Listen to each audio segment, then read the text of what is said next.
দর্শক, আমরা এই মুহূর্তে রয়েছি রাজধানীর সায়েন্স ক্লাব মোড়ে। দুপুর 12টা থেকে সায়েন্স ক্লাব মোড়ে ঢাকা সেন্ট্রাল ইউনিভার্সিটির পূর্ণাঙ্গ অধ্যাদেশের দাবিতে 7 কলেজের শিক্ষার্থীরা এই সড়কটি অবরোধ করে রেখেছে এবং আমরা দেখছি যে এই জায়গাটির অর্থাৎ এই যে চতুর্মুখী যে সড়ক রয়েছে সেই সড়কে যান চলাচলও কিন্তু বন্ধ রয়েছে এবং এখানে শিক্ষার্থীরা যারা উপস্থিত হয়েছে তারা দাবি জানাচ্ছেন ঢাকা সেন্ট্রাল ইউনিভার্সিটির পূর্ণাঙ্গ অধ্যাদেশ আজকে উপদেষ্টা পরিষদের যে সভা অনুষ্ঠিত হয়েছে সেই সভায় সেই বিল পাশ করতে হবে, সেই দাবি নিয়েই কিন্তু তারা আজকে দ্বিতীয় দিনের মতো এই রাজধানীর সায়েন্স ক্লাব মোড় অবরোধ করেছে। আমি একটু বর্তমানে এই সায়েন্স ক্লাব মোড়ের চিত্রটি আপনাদের দেখাতে চাই। আমরা দেখছি যে শিক্ষার্থীরা, বিপুল সংখ্যক শিক্ষার্থীরা তারা কিন্তু এই জায়গাটিতে অবস্থান নিয়েছে এবং এখান দিয়ে যে যানবাহনগুলো চলাচল করতে চাচ্ছে সেগুলোও কিন্তু আটকে দেওয়া হচ্ছে।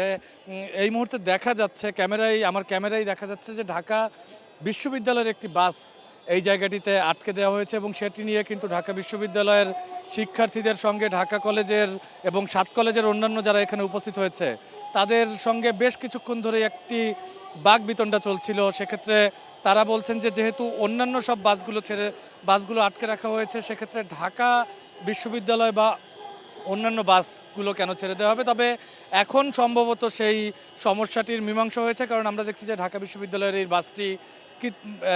বাসটিকে ছেড়ে দেওয়া হচ্ছে এবং একই সঙ্গে কিন্তু জরুরি যে সেবাগুলো রয়েছে অর্থাৎ অ্যাম্বুলেন্স থেকে শুরু করে অন্যান্য যে পরিবহনগুলো রয়েছে সেই পরিবহনগুলোকেও কিন্তু আমরা দেখছিলাম যে শিক্ষার্থীরা এখান দিয়ে ছেড়ে দিয়েছে। তবে সাধারণ মানুষের ভোগান্তি কিন্তু আজকেও আমরা দেখছি চরমে। গতকালকে প্রায় 6 থেকে 7 ঘন্টা এই মোড়টি অবরোধ থাকার কারণে সাধারণ মানুষের ব্যাপক পরিমাণে ভোগান্তি হয়েছে এবং এই পথ দিয়ে যারা চলাচল করেছে তারা বলছিলেন যে আন্দোলনের নামে জনসাধারণকে এই ধরনের ভোগান্তির বিপক্ষে তারা ছিলেন এবং তারা কিন্তু ক্ষোভ জানিয়েছেন যে কেন সাধারণ মানুষকে জিম্মি করে এই ধরনের আন্দোলন করা হয়। ঢাকা বিশ্ববিদ্যালয়ের অধিভুক্ত হওয়ার পরে তাদের পরীক্ষা নিরীক্ষণ পদ্ধতি থেকে শুরু করে তাদের ক্লাস এবং অন্যান্য নানান বিষয় নিয়ে কিন্তু আমরা আপত্তি দেখেছি এই 7 কলেজের শিক্ষার্থীদের এবং সেটি নিয়েও অর্থাৎ ঢাকা বিশ্ববিদ্যালয় থেকে বেরিয়ে যাবার জন্য কিন্তু 7 কলেজের শিক্ষার্থীরা তারা দীর্ঘদিন আন্দোলন করেছে। সেই আন্দোলনের পরিপ্রেক্ষিতে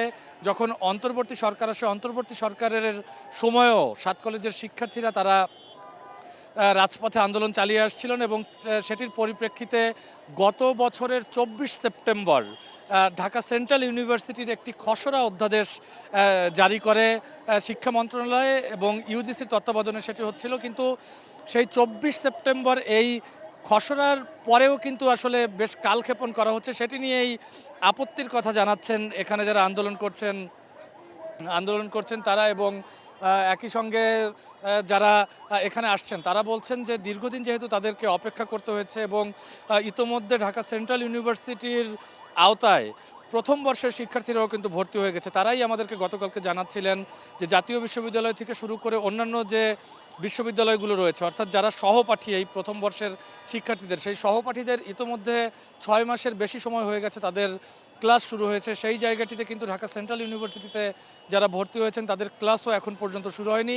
সেটি নিয়েও তারা আপত্তির কথা জানিয়েছেন এবং শিক্ষা মন্ত্রণালয় থেকে শুরু করে অন্যান্য যে মন্ত্রণালয় এটির সাথে সংশ্লিষ্ট তাদের কাছে কিন্তু বারবারই আহ্বান করা হচ্ছিল যে যেন ঢাকা সেন্ট্রাল ইউনিভার্সিটির পূর্ণাঙ্গ যে অধ্যাদেশ রয়েছে সেই পূর্ণাঙ্গ অধ্যাদেশটি বিল পাশ করা হয়। তবে এখন পর্যন্ত যেটি হচ্ছে না সেটি নিয়েই তারা ক্ষোভ জানাচ্ছেন এবং তারা বলছেন যে যতক্ষণ না পর্যন্ত এই ঢাকা সেন্ট্রাল ইউনিভার্সিটির পূর্ণাঙ্গ অধ্যাদেশ না আসবে ততক্ষণ পর্যন্ত কিন্তু তারা এই সড়কের অবরোধ সেটি ছাড়বেন না।